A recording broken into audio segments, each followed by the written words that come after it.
You know how bad comedians will just get louder and louder and think that it's funny? In similar vein, horror movies have suffered a problem with its sound effects, where directors, studio heads, or any other higher power over a movie maintains the idea that loud equals scary. As a result, we get so many scares in horror movies that are just a loud bang to some degree. Which sucks big balls, seeing how sound design is one of the best tools to utilize in horror movies to scare the audience. But when directors properly utilize the tool of sound design, it can only elevate the horror movie. And today, ladies and gentlemen, and everyone watching, we'll be looking at the scariest sounds of horror. Before we fully jump in, if you're new here, welcome, and if you're returning, it's good to see you again. Alright, let's get into it. By the way, this is like sound effects, not soundtrack. Vocal cords being ripped. Day of the Dead. Everyone likes head, but the question is, how far would you go to get some? Well, for the zombies in Day of the Dead from 1985, directed by George A. Romero, answer that question, that's definitely not a sex reference, you dirty dog. The movie follows a group of scientists and soldiers held up in a bunker as the impending zombie apocalypse is hawking them down. A basic story, but everything it does in the movie, it does well. With some of the highlights being the emotional tension between the characters, as well as the over-the-top and brutal kills, often highlighting the graphic practical effects used. And on that note, it introduces one of the scariest sounds I've ever heard in a horror movie.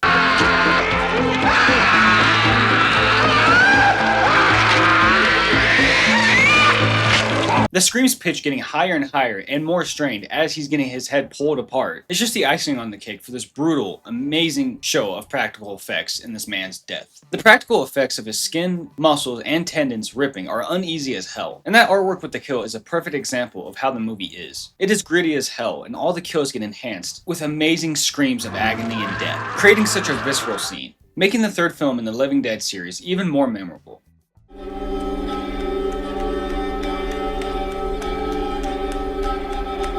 The Witch. Mashed babies. Thanksgiving isn't the same without food and slaughtering Native Americans and oppressing them for years and hiding them under the rug. But focusing on the food, you can't go without turkey, gravy, mashed babies, stuffing, and green beans. Oh, what's that? You guys mash potatoes? Why?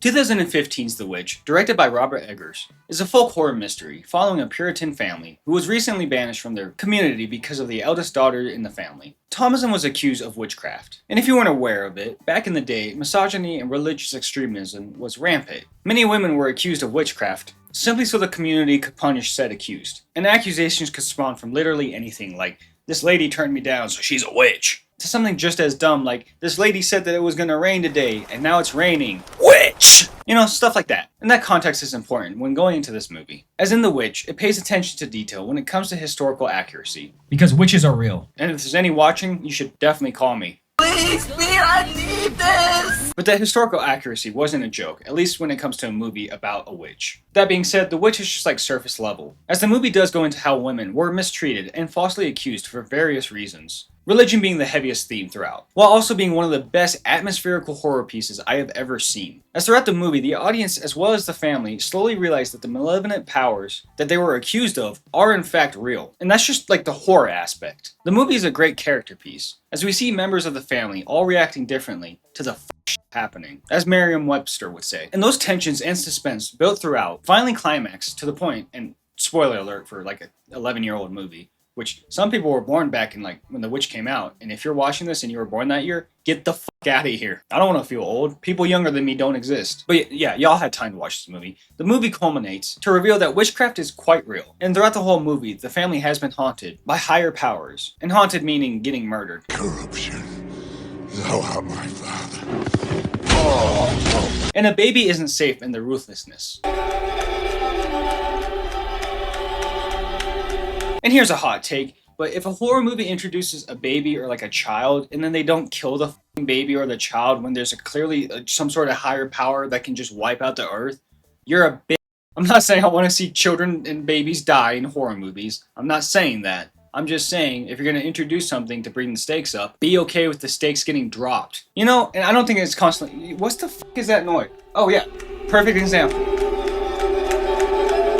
Now what do you think that is? Well, I spoiled what the minced meat is over there. When the scene first gets introduced to the movie, the audience doesn't know what that noise is. But slowly as the camera zooms in on the witch, we kind of figure it out and we're like, uh-oh. And even better, after you figured out what happened and the horror is already in your mind, the movie doesn't shy away from showing it to you. Another thing that I love about this horror movie that I have to nitpick about other horror movies, sometimes it's okay to show us the graphicness. I'm so tired of horror movies being like, graphic kill, and then it's done within 1 second.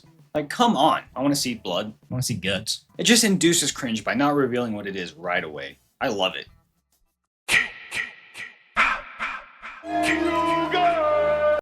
Friday the 13th. Friday the 13th is the iconic slasher series starring the hockey mask wearing unit and his mom in one movie. And it follows the story of a young boy, Jason, who is viciously bullied for his ugly, and I mean fucking god-awful ugly looks. I mean, who wouldn't want to bully this disabled child? Am I right? We should definitely drown him. And luckily for us, the audience, the counselors at Camp Crystal Lake do just that as they neglect him in a multitude of ways. But just because Jason drowned in that lake doesn't mean his vengeance will stop, nor his mother's. But when it comes to Jason himself, that path leads to all sorts of roads, like New York, obviously his old stomping grounds, Camp Crystal Lake, and obviously in space.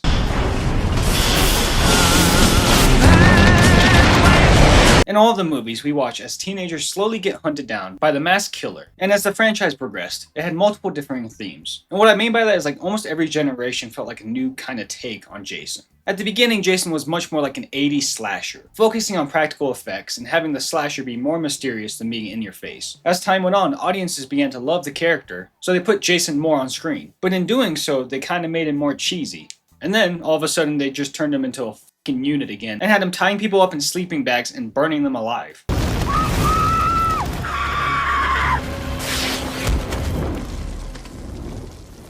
Just becoming absolutely brutal, as did many other icons in the 2010s did.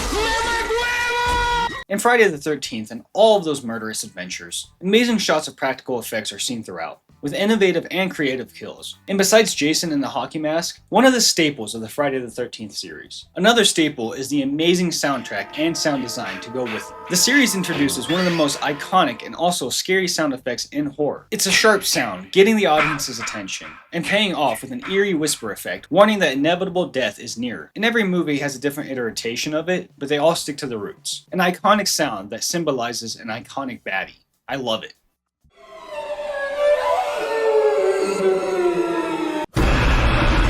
Insidious. Violins. Sometimes a horror movie can be recognized through one simple sound effect. Jason has his... Mikey has his little piano riff going on. And then Chucky's jerking off in the window again. God damn it. But when it comes to that idea of sound design, not that. In recent years, one franchise in particular became a pioneer for so many horror movies that followed. Insidious from 2010 was a massive horror hit, focusing on the paranormal haunting of a family who recently moved into a new home that hasn't been kind to them, as it puts the family's kid in a coma. But not real coma though, so that's nice. Rather, a parallel dimension where he's stuck with a bunch of demons, and he's just a medium now. Because of that, the parents call some ghoul hunters to fight the demons and free the son from being a vessel for the demons. Not the craziest plot line out there for a horror movie, especially when it comes to the paranormal ones. But everything Insidious does, it does well. Like jump scares, for example. I think this movie really started the trend of having so many jump scares in a horror movie with just loud sounds. And I made a point on my channel that I don't like that in horror movies, but with Insidious, it really felt like a newer take. Don't get me wrong, they definitely felt repetitive. I think there was like 25 of them in Insidious alone. That's a lot. With that being said, the devil face is one of my favorite jump scares of all time.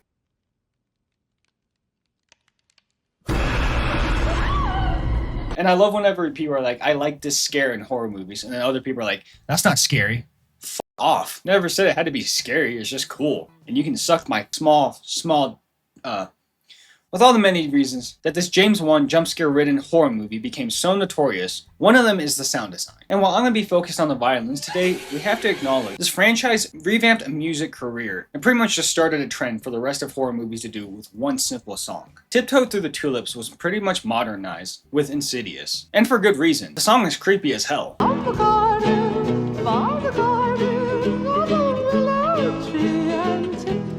Romantical song my ass. Here's my romance song. I am the glob glow gab galab, the schwabble double wobble gabble flibber blah blah blah. Who's ready for some love? But the violin noise has always ridden me with anxiety. The score amps up the audience and builds their suspense. And when the climax is shown on screen, or even right beforehand, then the violins will be heard. It's razor sharp like strings that sound like you're falling in a downward spiral. They illustrate what the characters either feel or are about to go through. The violins in Insidious gave me the same levels of stress that Sonic gave me when I was underwater. I don't like that. I want to be at peace with myself. That's why I watch horror movies and people die.